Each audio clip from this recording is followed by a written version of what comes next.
On April 5, 2026, marking Day 37 of Operation Epic Fury, United States Special Operations Forces successfully extracted the second crew member of the F-15E Strike Eagle that suffered a catastrophic kinetic intercept over Iranian airspace. This was not a routine pickup. This was a highly complex, multi-domain tactical extraction executed right in the heart of the unforgiving Zagros Mountains. Make sure you are subscribed to Titan Mechanics and hit that bell icon so you never miss a critical military intel update. And let us know where you stand right now in the comments. Drop a 5 if you stand with the US, press 6 if you back Iran, or hit 7 if you just want peace. Now, let's look at the intel. President Trump confirmed the extraction, stating that the U.S. military pulled off one of the most daring search and rescue operations in American history to recover a highly respected colonel serving as the aircraft's weapons systems officer. The colonel was trapped deep behind enemy lines, actively evading hostile forces who were closing the net by the hour. But as the president noted, this warrior was never truly alone. The entire weight of the American military-industrial complex and the highest levels of the Pentagon were monitoring his location around the clock. The Islamic Revolutionary Guard Corps desperately wanted this capture. They deployed elite proxy units, mobilized local militias, and even offered massive cash bounties to local villagers for any intelligence leading to the Americans' capture. For Tehran, parading a captured American colonel on state television would have been the ultimate geopolitical propaganda victory. But instead of a propaganda win, the IRGC received a masterclass in American force projection. To truly understand the gravity of this operation, we have to look at the tactical nightmare that is the Zagros Mountains. We are talking about jagged, vertical ridgelines towering over 7,000 feet, unstable shale slopes, and freezing, thin air. The terrain has all the hospitality of a concrete mattress. It is an environment that is mathematically perfect for hiding, but an absolute operational hell for moving quickly, especially when you are nursing injuries from an ejection seat and being actively hunted by hostile trackers. The initial incident occurred on April 3rd. Both the pilot and the colonel ejected safely at altitude, but high-altitude winds separated their parachutes by miles. The pilot was successfully recovered the following day in an initial combat search and rescue push, though the HH-60W Jolly Green II helicopters sustained heavy battle damage and crew injuries during the extraction. To protect the evading colonel, the Pentagon went completely radio silent. This is where millions of dollars in SERE training, survival, evasion, resistance, and escape pays massive dividends. After hitting the rocky deck hard and sustaining injuries, the colonel instantly switched into pure survival mode. He immediately moved away from the burning wreckage, utilizing the steep terrain to break line of sight with advancing IRGC search parties. He climbed higher into the freezing ridgelines under the cover of darkness, explicitly choosing rocky crevices that make tracking nearly impossible for ground teams and dogs. He ditched anything reflective, minimized his thermal signature, and activated his combat survivor evader locator beacon. This is not a standard radio. The Boeing-built CSEL beacon does not broadcast long voice calls that enemy electronic warfare units can easily triangulate. Instead, it fires off microscopic, encrypted data bursts via satellite that aggressively frequency hop. To Iranian signals intelligence, these transmissions look exactly like random atmospheric static, which likely made their radar operators question their life choices. He sent preloaded, encrypted messages, injured but mobile, enemy active nearby, request extraction window as soon as possible. For nearly 48 hours, the colonel endured freezing temperatures and physical trauma with absolute discipline. Minimal movement by day, careful navigation by night. He rationed his emergency water and stayed perfectly motionless for hours while IRGC vehicles echoed in the valleys below. But the moment his C-cell beacon confirmed his exact grid, United States Central Command spun up a massive Joint Special Operations package. The preparation was lightning fast but executed with the precision of a surgical scalpel.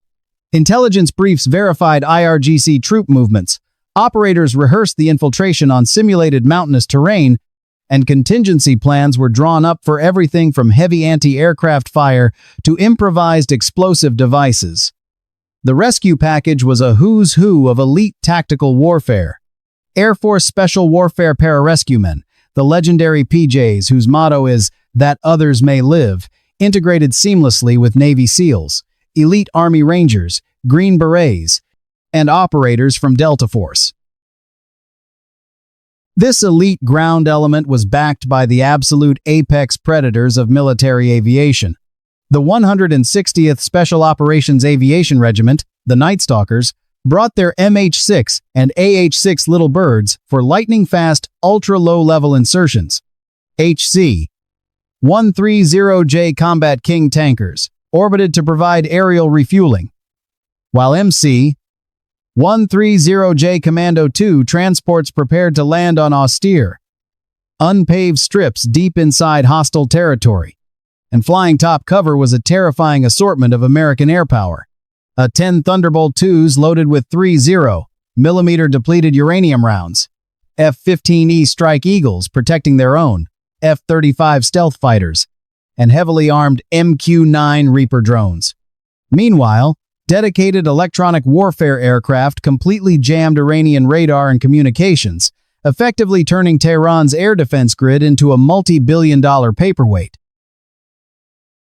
Under the cover of darkness on April 5th, the rescue package penetrated deep into highly contested airspace south of Isfahan, an area heavily saturated with Iranian missile bases and nuclear infrastructure. The Night Stalker helicopters inserted the ground teams flawlessly near the colonel's hide site. The operators linked up, stabilized his injuries, and began the exfiltration.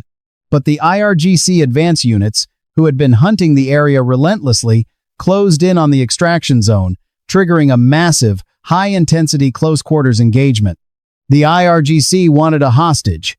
U.S. Special Operations responded with a suffocating wall of heavy suppressive fire.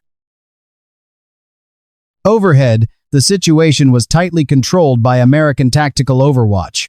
Reports confirm that MQ-9 Reaper drones actively engaged and neutralized multiple military-aged males, acting as hostile combatants who managed to breach the 3-kilometer perimeter around the downed airman. When the IRGC tried to push harder, the A-10S rolled in, delivering devastating close air support alongside the Little Birds, firing unguided rockets and minigun fire.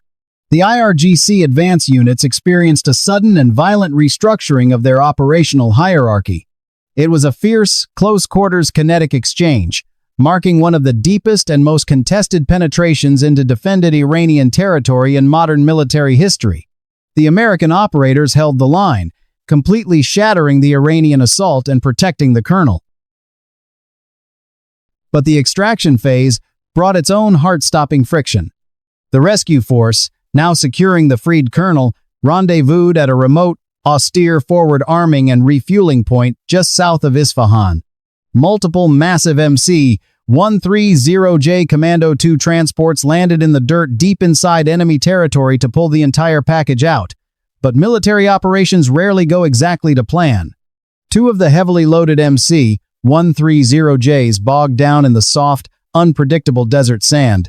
Their landing gear sank, leaving them entirely immobilized. With surviving Iranian forces scrambling to redirect reinforcements to the airfield, there was zero time to call for a tow truck. Standard operating procedure for compromised high-tech hardware dictated the next move. U.S. Special Operations teams rapidly rigged the multi-million-dollar aircraft with high-explosive demolition charges and tactically decommissioned them in place. They turned their own planes into the world's most expensive campfires to absolutely deny the Iranian military any salvageable technology, classified avionics, or propaganda footage. The distress call went out, and the logistics chain did not miss a beat. Replacement aircraft, reportedly including highly secretive C-295W transports from the Air Force Special Operations Command, instantly diverted to the exact location. They rapidly loaded the entire ground force, the aircrews of the destroyed planes, and the stabilized colonel, lifting off and exfiltrating everyone safely back to friendly airspace. Mission complete. No loose ends, no compromised hardware, and no American warfighter left behind. This operation is a definitive masterclass in strategic deterrence and geopolitical force projection. From the colonel's sheer willpower during his solo evasion to the overwhelming kinetic firepower utilized to secure his extraction, it proves exactly why the U.S. military remains an unmatched entity. They executed a flawless deep penetration rescue under heavy fire, casually blew up their own transport planes when they got stuck in the sand, and still made it home in time for breakfast. What specific aspect of this elite rescue operation are you most fired up about? Was it the SERE evasion tactics, the A-10 close air support, or the decision to scuttle the C-130S? Sound off in the comments below. As a reminder, all tactical analysis and intelligence provided on Titan Mechanics is strictly for educational and documentary purposes. We analyze geopolitical strategy and military hardware based on publicly available open-source data. We do not glorify conflict or incite real-world action. Stay informed, stay analytical, and we will see you on the next briefing.